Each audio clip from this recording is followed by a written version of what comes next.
Hello friends, cousin રસોઈમાં આપનું સ્વાગત છે. આજે આપણે ખાંડવી સાદી અને સ્ટફ બંને બનાવીશું. ઘણા લોકો તેને પાટોડી પણ કહે છે. ચાલો આપણે ખાંડવી બનાવવાનું ચાલુ કરીએ.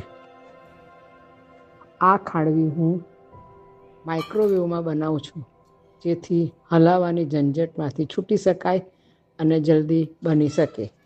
એક કાચના બાઉલમાં 1 વાડકી ચણાનો ઝીણો લોટ લેવો. તેમાં 1 વાડકી દહીં અને 2 વાડકી પાણી લઈને બીટરની મદદથી હલાવો. તમે 1 વાડકી દહીં અને 2 વાડકી પાણી લઈને છાશ બનાવીને પણ લઈ શકો છો.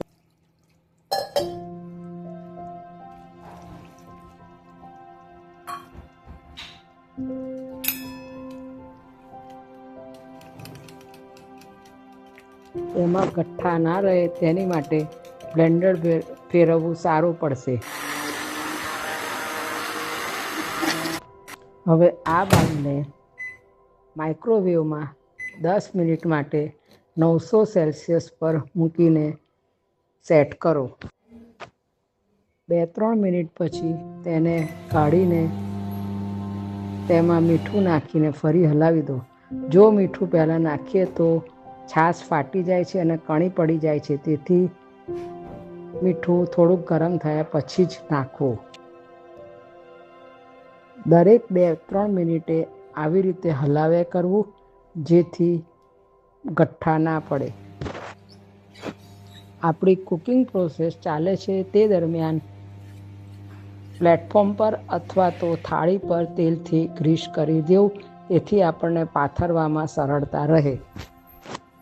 હવે તમે જોઈ શકો છો કે ખાંડવી પાથરવા માટે તૈયાર થઈ ગઈ છે. તેને ગ્રીસ કરેલ પ્લેટફોર્મ પર તવેતાની મદદથી પાથરવા માંડો. હવે સ્ટફ ખાંડવી બનાવવા માટેનું પૂરણ તૈયાર કરવું પડશે. એક તવીમાં તેલ મૂકી રાઈ નાખો, તલ નાખો, લીમડાના પાન નાખો, તેમજ ઝીણી સમારેલી એક ડુંગળી નાખીને સાંતળો.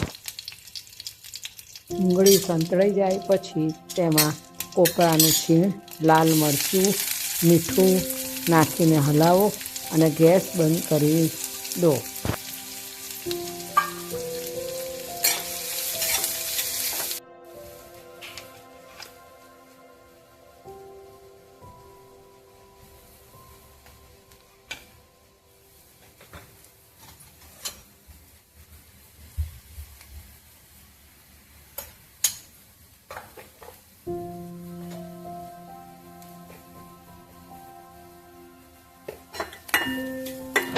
હવે આ સ્ટફિંગને ખાંડવી માટેનું જે આપણે પાથરેલું છે તેની ઉપર લગાવી દો.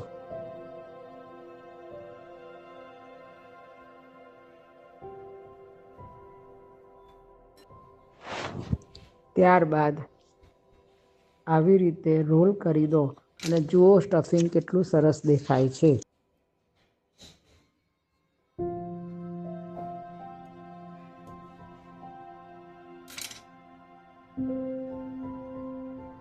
સાદી ખાંડવીના પણ રોલ વાળીને એક ડીશમાં મૂકી રાખો.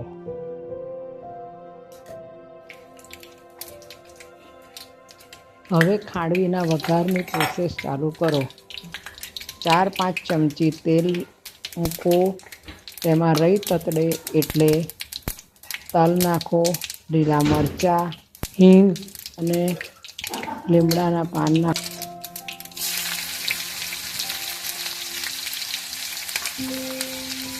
પછી તેમાં અડધો કપ પાણી, મીઠું અને 1 ચમચી ખાંડ ઉમેરો.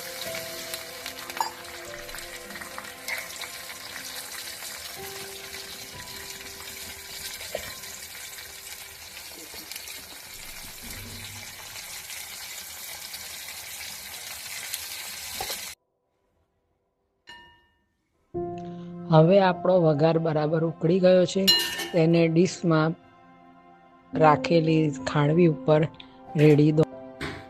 પછી તેને લીલા ધાણા અને કોપરાના છીણથી ગાર્નિશ કરી દો.